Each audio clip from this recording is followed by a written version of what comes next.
I'm going to introduce from my left to right. We have on the very left Minister Roselinda Soipan Tuya, who is the Cabinet Secretary in the Ministry of Environment and Sanitation in the Government of Kenya. Thank you very much for making the long trip here to Goa, and I hope Goa is treating you well. We also have Dr. Fatih Birol, who is the Executive Director of the IEA and a dear friend of India, so I'm no one to welcome him here. He is already very welcome. And then we have Deputy Minister Herbert Krapa Deputy Minister for Energy from Ghana. Thank you also for joining us, despite your trying travels. So what we're going to talk about in today's session is more the brass tacks of this cooperation. We've talked a lot about there is a need for cooperation and that there is a case for cooperation. But what I would like to spend the next 30 minutes hearing from all of you is what works and what has worked in the past, but what is required then to take that to scale. And while there is, of course, we've talked quite a lot in these past few days, including at the ministerial sessions, on the need for bespoke solutions. Every single country is going to have a unique energy transition pathway, and the solutions for countries should be tailor-made to their needs. Having said that, there are still quite a lot of learnings that we can have from each other. And as in other sectors before, the energy transition also offers that opportunity. But what it also offers is a growing global market and an opportunity for countries to participate in that market if action is taken today. If developing countries around the world do not take that action today, they're not only going to get locked into high carbon pathways, but they're also going to miss out on a huge economic opportunity. And so, Minister, if I can start with you first, especially because green growth is such an important pillar of the way that Kenya is thinking about the energy transition. It isn't just about decarbonization, but also about economic development. So if you maybe want to talk about, especially in the Kenyan context, what are some of the priorities, but also what are some of the things that you see working well? Thank you very much, distinguished guests, ladies and gentlemen. I want to, first of all, say thank you for this opportunity, and thank you to the Indian government for according us a very warm welcome. And delving right into the issue at hand is to say that Kenya is walking the talk, which is what is really desired at this point. And I want to say that, again, it's walking the talk, leading from the front. We have our Vision 2030 as a government, and our main goal is to transform Kenya into an industrializing middle-income country, providing a high quality of life to its citizenry. And in this case, addressing the question of energy poverty is right at the core of it. We have installed our capacity of renewable energy. It accounts for 75% right now of the power generation mix, and over 90% of the power currently being dispatched to the grid is from renewable sources. And our ambition is to increase this to 100% by 2030. So that 90% is a demonstration of commitment and intention. And that speaks to, again, our keen determination to phase out the old thermal plants. We have the highest electricity access rate in East Africa. Our total electricity access stands at 75%, like I said. And this is both from grid and off-grid solutions. And this is really impressive, to say it for ourselves, compared to the average continental or average of 46%. Despite this, our access to clean cooking is a huge challenge. And the discussions around this table then become very pertinent because as we continue with our aggressive ambition to go 100% renewable, we have a big challenge therein because we have 70% of our population still relying on biomass for the domestic supply of electricity or rather fuel. And the interventions we have found to be most successful in addressing the energy poverty and how this can be scaled up includes our demonstrable policy and institutional framework, which is evident in our laws. We have a very targeted, decentralized system of off-grid. For example, with the support of the World Bank, we are implementing a Kenya off-grid solar access project, which targets to provide clean energy access to 14 out of 47 underserved counties through mini-grids, electrification of boreholes, and solar home systems. In addition to the Kenya Off-Grid Solar Access Project, the government-led initiative of more than 22,000 institutions have been electrified through standalone solar systems in off-grid. And just to be able to allow the other panels to state their positions, the main point for me is that, and following again from the discussions that we just finished, yes, we have challenges in Africa of attracting investment, but we should also be looking at the demonstrated commitment. We should be looking at the demonstrated leadership that we are offering, because Kenya, for one, because I will speak for Kenya, being at 90% renewables, how much more would we show the globe that we are ready to transition and we are ready to decarbonize the world? So I'll stop at that, and I'll be coming in later for us to be specific in terms of how we advance this South-to-South collaboration for us to go to the next level. Thank you. Thank you, Minister Tuya. No, that is really very inspiring to hear about your leadership, but also about the enthusiasm with which you're approaching the energy transition and thinking about it in a whole of economy way. And with that, Minister Krapa, if I can bring you in, because this is also something that Ghana is doing. Despite not having as much deployed renewable energy capacity, you've already expressed a deep commitment towards decarbonizing. And I mean, we're working together in developing the energy transition and investment plan for Ghana. So what is the motivation behind this, and what is the support that you think collaboration can bring that will be truly impactful? Thank you very much. And I think I should join my colleague in thanking SEforALL and all the organizers for putting this together. I see in this room very powerful minds, very leading minds on a very important subject today. And I think if those of us gathered here can't help find the answers to this challenge or this problem, I don't know who can. So thank you very much for putting this together.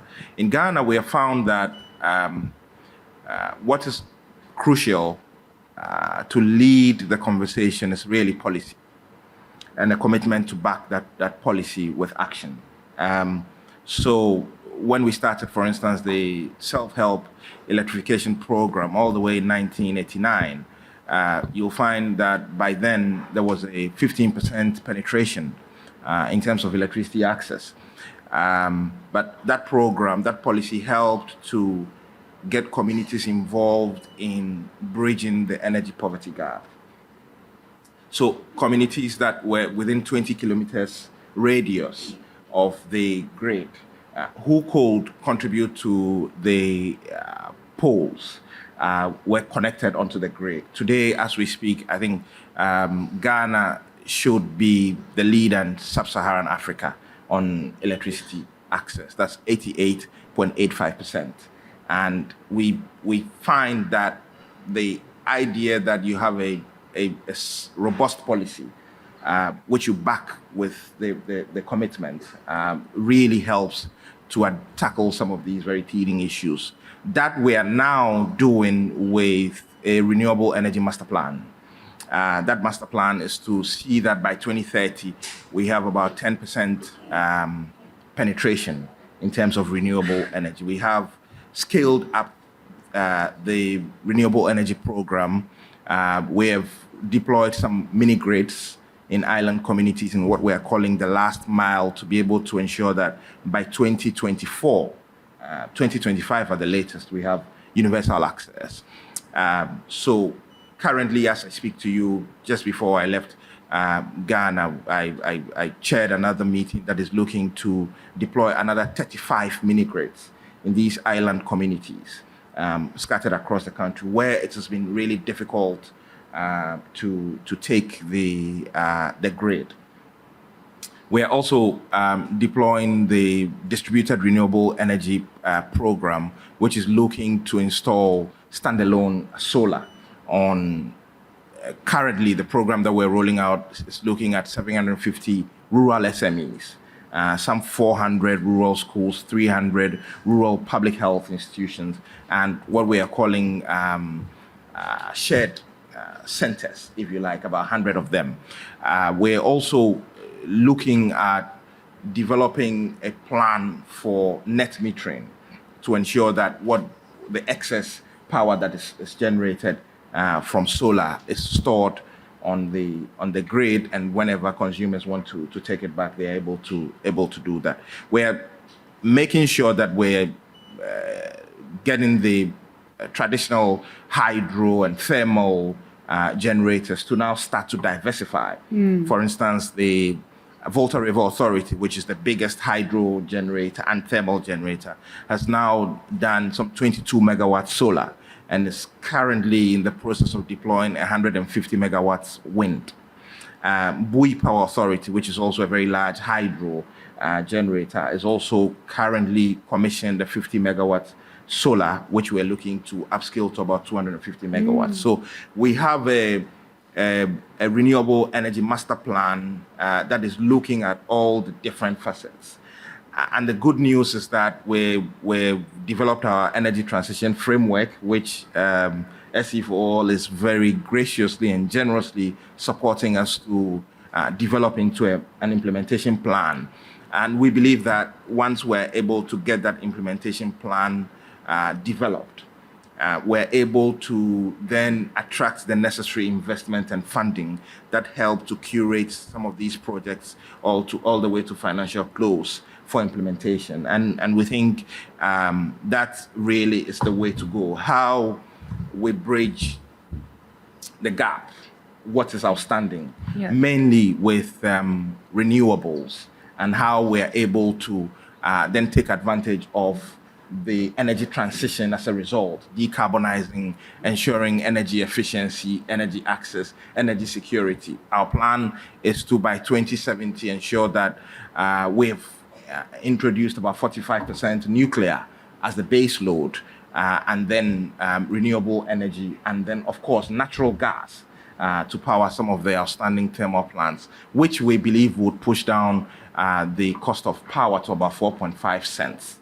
And we believe that that should be able to then help galvanize industrial transformation and promote economic growth for the people. So we have a plan, and we think that what should lead the plan is the policy. If we have the right policy and not be all over the place, and then we're talking to the right people, cooperating to ensure that the process is implemented to the letter, we think that Africa should be able to make significant progress in due time. Yeah, thank you so much. And I think there's a lot of not just the plan, but also already actions that are leading up to this. So there is, even as you are developing perhaps at the moment small scale projects, but there is the ambition to kind of grow them. And Dr. Birol, if I can bring that to you, there is evidence of leadership from both these countries, and yet we have seen that between 2015 and 2023 with IEA data that energy sector investments declined 45% in Africa, and not just in fossil fuels, but also in energy infrastructure. So what needs to happen? So thank you very much, and good morning to everybody. Ministers, dear Damilola, thank you very much for your leadership here. If I may, I want to talk about two things briefly. North-South relationship in terms of the energy and climate, and it is secondly finance implication. Dear colleagues, I want to start with a very recent example I want to give to you about the fact that how risky I find it that the countries in the north try to determine the energy policies in the south to the comma. I don't agree with that. Especially in Africa, we talk about mainly in Africa. African energy policies need to be designed by the African people, full stop. If they need help, if they need support, we are there, people are there to support them. Because there are things that are really not, it doesn't make sense at all. I give you two examples.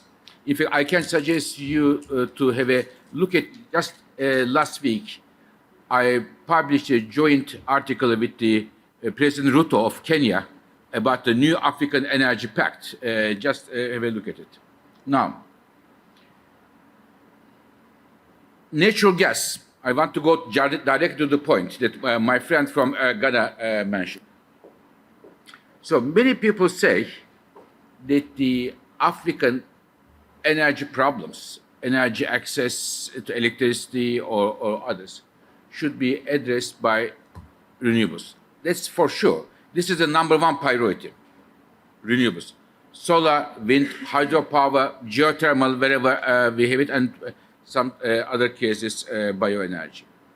But, dear colleagues, renewables one use mainly for electricity generation, for power. But energy needs are beyond electricity generation. Industrialization. Desalination of water, food processing, cement, iron, steel. When you look at how they are processed, you need higher temperature process in order to run these things. And renewables today, with current technology, cannot afford it. You need something different to bring it. Now, it is the reason there's a lot of discussion. Would Africa use its natural gas resources? Now, many people know that IMMN, International Energy Agency, is an organization which is fully committed to 1.5 degrees Celsius target, and we are leading it as IEA. But, dear colleagues, we are talking about numbers. Today, entire Africa is responsible only 3% of global emissions, 3%, even today's emissions. And we have calculated, if Africa would develop all the natural gas deposits Africa has today in the next 10 years, it is impossible. But even if all the natural gas resources will be developed, this 3% share in emissions would come to only 3.4%, which is nothing, completely nothing. You cannot compare Africa with a country in Europe, with a country in North America or somewhere else. It is very important not to be dogmatic here and look at the numbers, and countries who are approaching the Africa and the others in a dogmatic way are, in my view, I'm a football man, you score an own goal because you are dividing the fault line between Africa and those countries. So we should be very careful here. One of the first thing I wanted to say is not to be dogmatic, but look at the picture, look at the numbers and come with that. The second thing, we are on Wednesday publishing a major report on the clean cooking. And when I look at the solutions, one of them is LPG. It is not only solution, but LPG provides a solution there. And we cannot ask the African countries not to use LPG because their 0.01% increase in the global emissions. In fact, India made a major achievement in this country by bringing the clean cooking issue up to the agenda, the top agenda by Prime Minister Modi, a program called Ujjwala program, and many women, many children, we saved their lives. So therefore, renewables, clean energy is the future for Africa, definitely. But at the same time, we shouldn't be dogmatic and imposing policies to African countries. And there are huge opportunities when it comes to power sector. I mentioned yesterday in the plenary session, one of the most heartbreaking data in the energy world is the following. I told them, all the ministers. When you look at the sub-Saharan Africa today, 1 out of 2 persons, they don't have access to electricity. This is number one. Number two, 40% of the global solar potential in the world is in Africa. Nobody can compete with Africa. Number three, solar is the cheapest source of electricity generation in the world. Very cheap. But this is the data. When you look at today, the entire solar generation capacity in the entire sub-Saharan Africa, it is less than solar power capacity in Netherlands. So think about the map of the world. How big is the sub-Saharan Africa and how big is Netherlands? And yet, so many people have no access to electricity. This is really, really, in my view, a big, big, big injustice if we talk about injustice about energy, injustice about the clean energy transition. If I may, one last thing, and I will finish here. And our chairwoman mentioned very clearly about the financing. So, dear colleagues, in the year 2015, when we had the Paris Agreement, the entire world invested $1 trillion for clean energy. And today, 1 trillion came to 1.7 trillion, an increase, a decent increase, not high enough, but a decent increase. It is a good news, almost a good news, but not a brilliant news because it is not only from 1 to 1.7. But the bad news in itself is almost all the growth in clean investment came from the advanced economies and China. The clean energy investment in the developing world between Paris Agreement today was almost flat, no increase. Why? Because of many reasons, including cost of capital is at least 3-4 times higher in many projects in the south. So here, in my view, there is a historical, or in other words, ethical responsibility of the advanced economies, and also there is a logic to help the financing clean energy in the south. Why historical responsibility? Because when we look at the emissions, climate change today, it is not only how much emissions go to the atmosphere today, it is also how much emissions went to the atmosphere in the last 110 years. Because this issue is the concentration of carbon in the atmosphere since 1 century. And the share of advanced countries in this concentration is 85%. So they have a much more responsibility to clean it up. This is one. Second reason why I think they should help to clean energy financing is the following. Emissions going to atmosphere from Johannesburg or from Mumbai or from Oslo or from Detroit or from Jakarta, it has the same effect on everybody. They don't have a passport emissions. If you even in Europe today, because many European colleagues are here, emissions goes tomorrow to zero. The current heat wave in Europe will not change at all. Because important is global emissions here. So therefore, there is a logic for the advanced economies in Europe, in North America, in Asia Pacific, to support the clean energy because it makes logic sense. And the reducing emissions in the south, on average, costs 3 times cheaper than reducing in the north. So it's a very good investment. So from ethical and from a logical perspective, I believe there is an important responsibility for the advanced economies, international financial institutions in terms of providing concessional funding from clean cooking, in my view, to renewables, from renewables to energy efficiency and others. Perhaps I should finish by saying that the energy efficiency, we don't talk much about, it's an extremely important issue for the countries who are building their energy systems. It is the reason we organize every year a major global energy efficiency conference.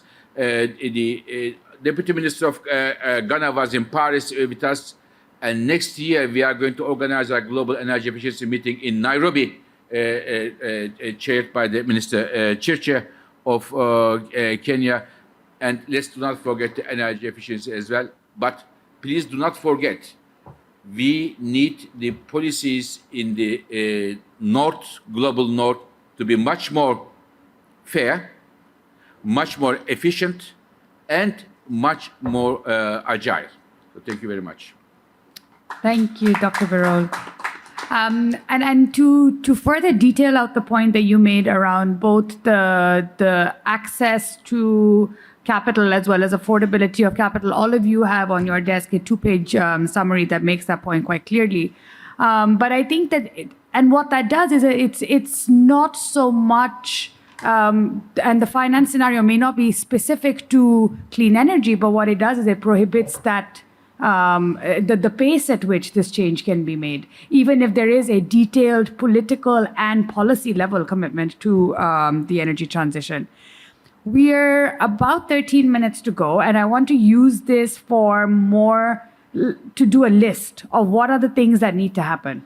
What are the specific ways in which we can collaborate? And one area, for instance, that there is quite a lot of opportunity is, for instance, the productive use applications of clean energy solutions.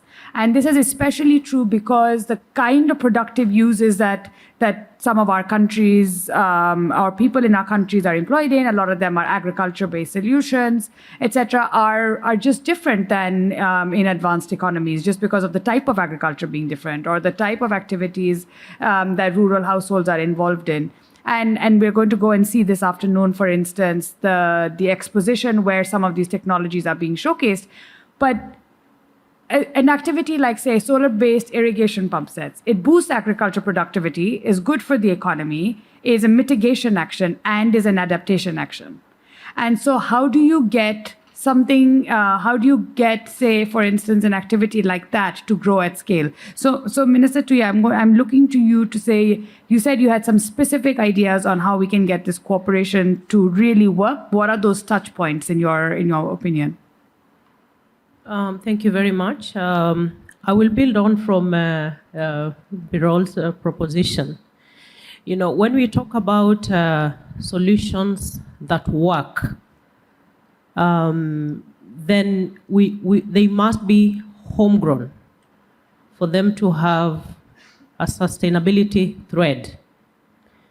When we talk about upscaling the affordability, accessibility, and reliability of renewable energy, we must address the question of financing.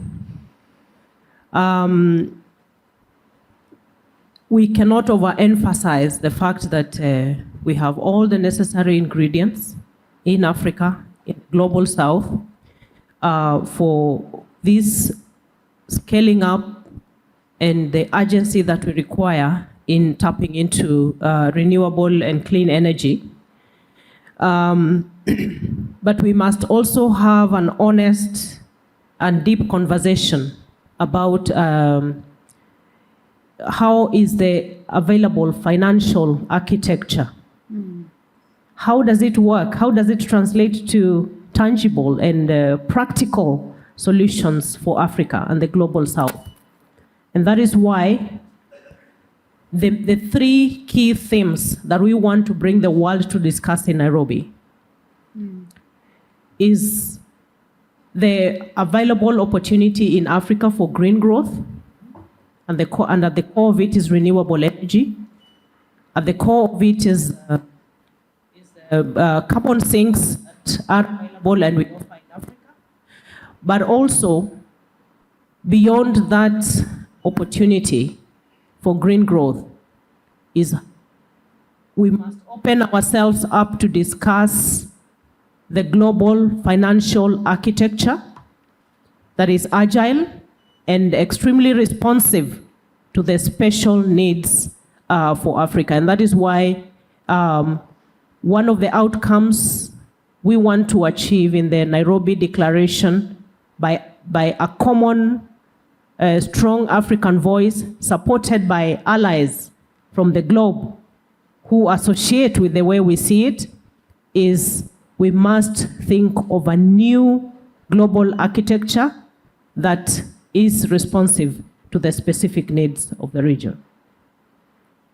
And in the Nairobi Declaration, there is a lot of discussion going on, but we will come up with a solid proposal that we hope can be carried forward even to the G20 summit of September, because it is not a local solution, it is one that must speak to the global problem and one that works for everybody. Thank you. Damilola, did you want to come in? I just wanted, before Dr. Birol comes back in, there's also this issue of perceived risk. You know, there's just there's always you know, an added interest of maybe 10% when it comes to Africa, and that is not true in most stages. So it'd be interesting to see how the IEA is thinking about just the risk on investment, because we've seen a lot of investment fail in the global north recently, right? And we haven't seen the same in the global south.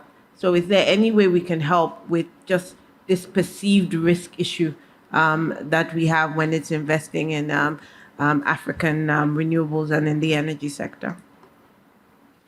Dr. Birol, do you want to After the minister, maybe.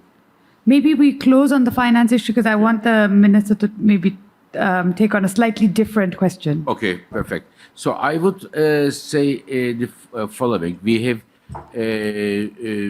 look at all the clean energy projects in Africa and in Europe, in North America, and look at the cost of financing. Now, the average in Africa cost of financing for a solar project is 4.5 times higher than in Europe. 4.5 times. It's a big gap to overcome, if you can ever overcome. How can we do that? So how can we overcome that? And I should also tell you that everybody is convinced the potential of renewable energy and the potential of electricity demand growth is in Africa. It is not in Europe, so we know it. When you look at European electricity demand trends, they are more or less flat, or very 0.2%, 0.3% increase, and the same in India, a very strong growth for electricity demand as well. So what needs to happen? In my view, there are two things to happen. One domestically, one internationally. I start with internationally. For me, the international financial institutions now need to focus on one very important instrument, among others. It is the concession funding. We need this, we need it badly, and according to our analysis, we need annually $85 billion concession funding coming from the institutions in Washington and also regional development banks. And dear colleagues, I want to put in a context. This money is not a big money compared to the money they are lending these institutions. What needs to happen? They need to prioritize this in their lending programs, which is not the case now. I understand I have to finish, but also domestically, there is a job for the governments to do. They need to make sure that the investment framework, how the investment is done, is as clearly and transparently governed as much as possible. This is, among other things, this is for me the key issue when I talk with many investors who have a great appetite to invest in Africa. Among other challenges, this is an important challenge. Bringing more transparency, less bureaucracy would definitely help there, but there is also a job for the international financial institutions. Thank you so much. And Minister Krapa, I know you also wanted to weigh in on this, but if I can add another question to that, and that's the question around scale, right? So there's a lot of we keep waiting for there will be some great technological solution that will be the silver bullet, but as we often know, the solution exists, the technologies exist, and there will be applications of those technologies that, of course, may evolve. But what do you think is required for scale? Thank you very much. I think we need to show that the models are working. I think it is important that whatever we deploy in terms of whether it is renewable, whether it is energy transition, we need to show, first of all, that they are working. And that is very crucial for attracting more financing and more funding into such programs. We can't continue to skirt around the issues, halfway implementation, and expect that we will be able to get serious people, serious investment into these programs. So I think that is very crucial. If we, for instance, do not take the lead in investing domestically in our priorities, I don't see how we're able to bring financing from elsewhere. So I think that is a very important major step to take. And in terms of financing, I've said, on a couple of platforms that, and my brother has just reiterated it, wherever in the world you are today, the problems of climate change, the problems of CO2 emissions are with you, regardless of where in the world you are. And so that global approach, the idea that we have to join hands to tackle the problem itself should, galvanize support for more concessionary and innovative financing to tackle these problems. And I think perhaps inherent in that dichotomy is the problem and the solution at once. How do we raise the financing, innovative, concessionary, government-backed, government also participating in the financing to ensure that we're getting some of the concessionary funding coming from outside. But we have to show in Africa that at whatever scale we are operating at, we have to show that they are working, and that would help to attract financing and funding from outside. Otherwise, we are not able to do the work that we set out to do. So we should transition. It has to be just. It has to be equitable. It has to be at our own pace. Industrialization, the fourth industrial revolution beckons. Yes. Africa this time and the global south shouldn't be left out at this time. But how are we going to use tailor-made approaches to ensure that revolution, industrial revolution and economic paradigm that beckons, we are not left out of it as well? Thank you so much. And I really appreciate what you said about taking ownership and responsibility and driving your own transition and, walking the talk by investing your own capital. And I think one of the things that's become really clear with all the work that's been happening all over the world is we talk so much about the learning curve of technology, but we don't talk nearly enough about the learning curve of capital. But capital most definitely does have a learning curve. So you're exactly right that there has to be demonstration. Before I request all of you to join me in thanking this really good panel, I'm going to give a very short last word to Dr. Samir Saran. No, sorry. I didn't want to have the last word. That was not my point. I think this word continues, this conversation continues. I just want to emphasize and highlight what Damilola had intervened and put forth for all of us to think about. If we are truly honest, capital has not signed any climate agreement till now. Companies have, countries have, but banks have not. Banks are still operating under norms of a world that adhered to and responded to a fossil-fueled architecture, both in terms of what are the years of return of capital, return of debt, payment cycles, everything is around the combustion engine. If we are truly going to be a digital future, why should I have a 7-year return of loans? Why should I have a 5-year return on equity? I should be thinking about 15, 20, 17. So first of all, I don't think the banks and capital have signed on to the climate agreement, and we need to rethink how we assess risks, how we respond to the cost of capital itself in its various dimensions. So I think that's the first challenge, and how do we do it as a collective. And the second, and I think equally important, concessional capital is band-aid. Commercial capital is transformational. And how do we make commercial capital sensitive to the South is the bigger challenge. How do you assess risk? There's a black box. Same project, black box, Africa, Asia, Latin America, cost of capital, 3x. There's a black box, there's voodoo science. The financial system is operating through voodoo science. We are not the exotic location. Switzerland is, because they put the same ingredients and come out with different outcomes for different geographies. The day Greece was bankrupt and had to be bailed out, it had a higher sovereign rating than India did. For example, the one who was bailing them out under the BRICS fund. So there was something really voodoo and magical about it. So I think commercial capital also has to be worked on. Concessional capital is important, but commercial capital is going to be the frontier where change will happen. So please join me in applauding them for their wonderful intervention, and for Kanika for sharing this.